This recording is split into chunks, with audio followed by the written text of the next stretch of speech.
Well, it was interesting because my wife noticed it when we were looking at the clips. You know, it was a good collection of clips last night.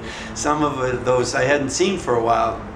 But she said, well, it's interesting what they chose, and maybe they could have chosen something from Igby Goes Down. And I remember thinking, well, that's a good, it was a really curious moment for me because I play a character in there who is a parent who's going through a kind of a psychological meltdown and really a shattered person who and my son is Kieran Culkin, and then in some flashback scenes it's played by his brother Rory Culkin, and one of the flashbacks is to a horrible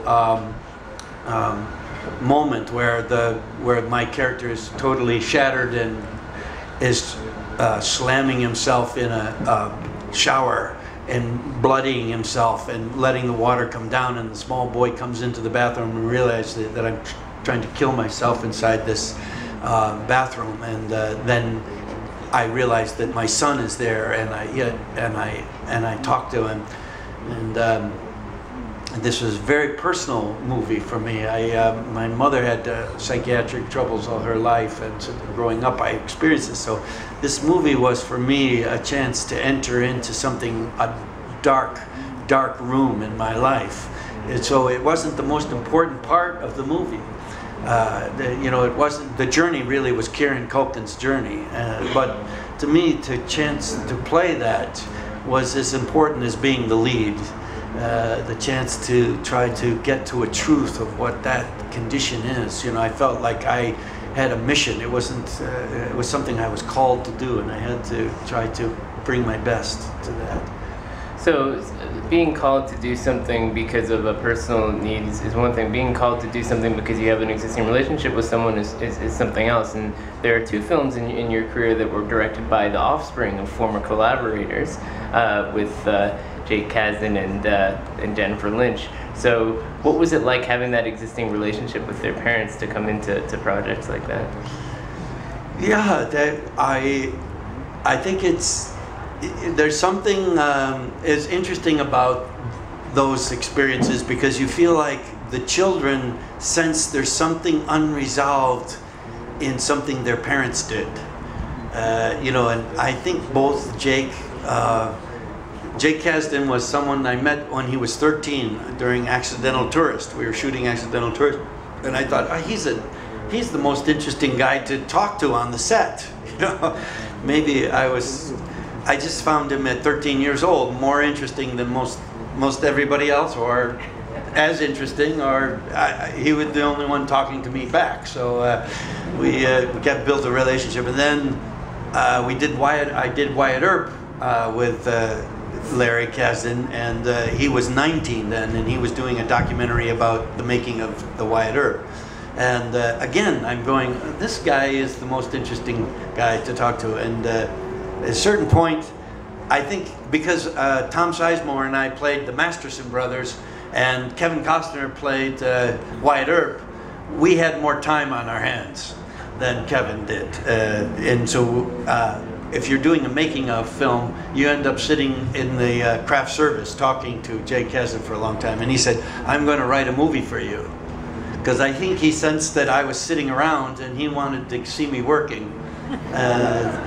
And I thought, good for you, carry on, see you down the line. And then I saw him a year later in ATM, and he said, you know, I'm working on that movie for you. And I thought, good for you, keep working, see you down the line, you know.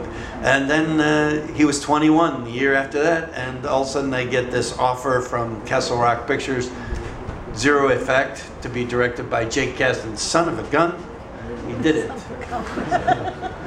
And then there's Jennifer Lynch. And Jennifer, which was, you know, Jennifer, I almost did Boxing Helena, which was a kind of a notorious movie that she had tried to make for a period, and then had a couple of times where it was about to be made, And at that point, I was going to do Boxing Elena with Madonna, and Jennifer Lynch was going to direct it. And this was before I had met David. And so when David started to think about, and then it didn't happen, the financing went away for Boxing Elena at that point. And then David was thinking about Lost Highway. And it was Jennifer who said, you should look at Bill Pullman. And so David started to think about me then. And then Jennifer went on to make Boxing Elena with somebody else, and then I went on to do things, and then at a certain point, she came to me with this script, Surveillance, and David was producing it. So it was a great, I also feel like she felt like there was some things unresolved from Lost Highway that she wanted to get to with Surveillance. So the other sense of continuity in your career, which we should address before we take some questions from the audience, is of course your most recent screen credit, returning to this character for another Independence Day. How has your relationship to playing the president evolved, and also being in a blockbuster 20 years later?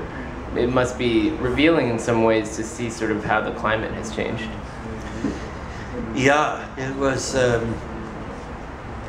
It's a very, exciting world now, with making fictional stories, and because of the capabilities of computer graphics, and so, the process of making the movie was very different. But I think underneath it was also something of the obligation of trying to make as good a movie a second time as you made the first time. And I felt that in some small way, but I really felt that in Roland in a big way. And when you have come to a stage of your career like he has, and to have a kind of a favorite movie, I think of all the ones he's directed, Independence Day had a very special journey for him, and the challenges of making it again would have a great risk of tarnishing what the first one had accomplished.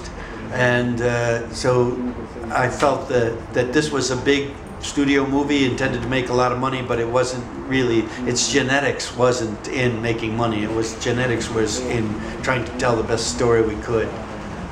And your street cred is still intact because you're even still working in theater, writing plays and doing plays. So what's the balance like for you these days? Well, yeah, I try to fit in theater when I can, and I've done, I guess I've done 4 movies in the last 1, 2, 3, 4, yeah, and about to start a Western, why I have this beard now, not just trying to look like Hemingway, but, and I was able to fit in the workshop of this. I'm trying to write a piece now that I'm writing with some members of my family, and so it's always a question of what can you fit in, and but I do enjoy the fact that you can go into the theater. You can just go into a room with a paper bag in your lunch, and come out at the end of it. Everybody comes in with just.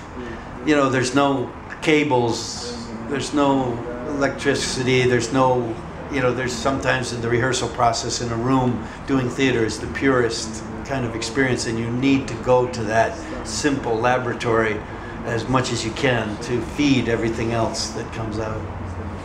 So before